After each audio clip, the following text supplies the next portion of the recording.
much like bad superhero comics, American politics is prone to ill-advised crossovers.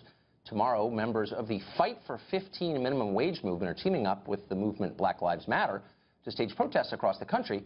The theme will be Fight Racism, Raise Pay, end quote. They're seeking to link the struggle for higher wages with broader racial agitation in the United States. But will the connection empower both movements or merely shackle them together awkwardly?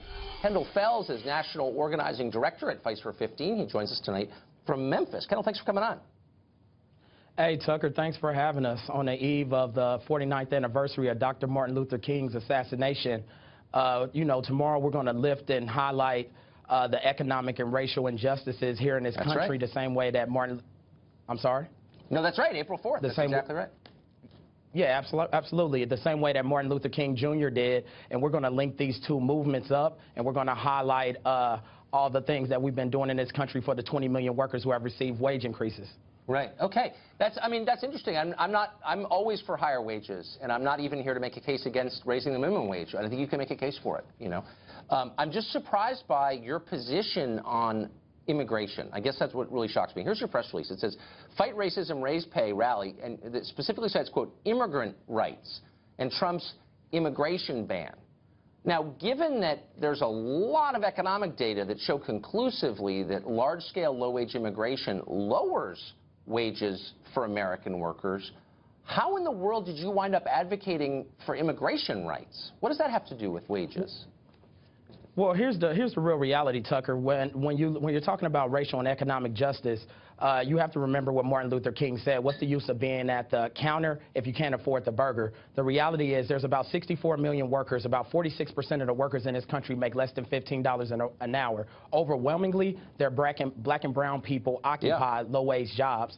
60% of Latinos make less than $15 an hour. About 52% of black workers make less than $15 an hour. Until all workers in this country, whether they're Latino, black, white, woman or man, are making a livable wage, we're not going to be able to get the economic engine of this country going. And that's why states like Texas and North Carolina and Hawaii and Chicago and Illinois, so on and so forth, are in the process of trying to raise wages to $15 because it's not a single city in this country where you can live for less than $15 an hour. Well, Tucker. Kendall, I'm not actually disagreeing with you, but let me just re-ask my question. So there was a Harvard study not long ago that showed that low-skilled immigration, legal and illegal, lowered wages for American workers by about $402 billion a year. So if you have a lot of people willing to work for less, wages don't go up, they go down. And yet, that's an obvious point. I think you'd know it since you represent a labor union, but instead you're taking the kind of Chamber of Commerce position that, we need more workers here because it saves on labor. And I just think it's kind of a weird position for you to be taking. Do you understand my question? I understand your question clearly, but what I'm saying is I think that the actual issue that your viewers really want to know about is the $150 billion a year that your viewers are paying in order to subsidize companies like McDonald's and companies like Walmart. Yeah, that's true. Because their workers live in poverty. But Tucker, whether they're immigrant workers, black workers, or white workers, they live in poverty, so they're on public assistance. So they're on food stamps, they're in subsidized housing, and your viewers are the ones that are footing the bill while McDonald's makes off with $5 billion a year, Tucker. I actually agree with you on that, Kendall. But again, I'm just going to ask you a third time. How does it make it better to bring in people from third world countries who are willing to work for much less?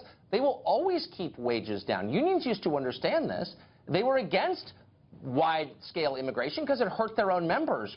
Why aren't you against it? You're not really serving your members on this, that I can tell. The workers that are in this country, Tucker, they're already occupying these jobs. They're already working in these fast food restaurants. They're already working in home care. They're already here, and they're already occupying the jobs. The real problem with wages here in this country and the real problem with jobs here in this country are companies like McDonald's that are suppressing wages so people can't actually figure out a way to get a leg up. Okay, I'm trying, Kendall. I'm trying with the whole supply and demand concept. Tucker, let me ask you this. Tucker, look, listen, Tucker, I understand your question, but what I'm saying is these workers are already here in this country, Tucker. So what's happening is these immigrant workers are actually, companies are trying to pay them under the table. They're trying to pay them less than...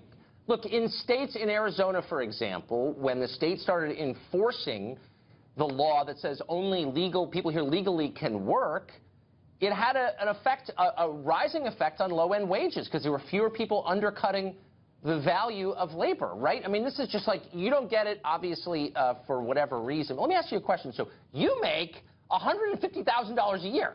I looked up, the labor statistics are public. How'd you get a job like that? And, like, do you have tips for people on how to do that at such a young age? I think that's like 10 times what the average minimum wage worker makes a year. It's a lot. Yeah, well, we can talk about, well, Tucker, we can talk about how much I make. Obviously, that's public information, but I think the real question is, what has the Fight for 15 movement? How'd you do that? Well, wait, hold on. But Tucker, I'm the organizing. Okay, Tucker, I'm going to answer your question. What I'm saying is I'm the organizing director of the Fight for 15. Over the last 4 years, the Fight for 15 has been responsible for $62 billion with a B dollars in wage increases for workers. So 22 million workers in this country have gotten. But you want to talk? You're talking about my. I mean, but the thing is, how old are you, Kendall? But Tucker, it's about what the actual point is. You want to talk about my salary, but what I'm saying is, why are we talking about my salary is public information, Tucker? I know that, but my salary is public information.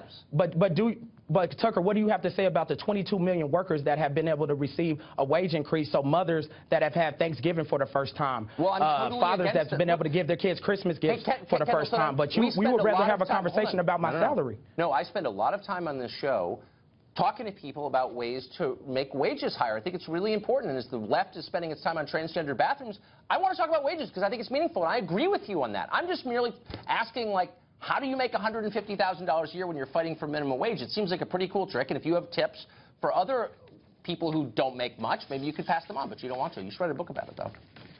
Well, I don't mind passing it on, but I think what your viewers really care about.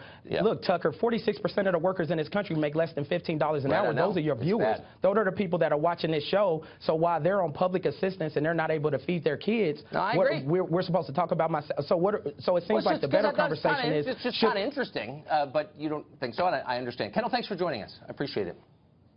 All right, thanks a lot, Tucker.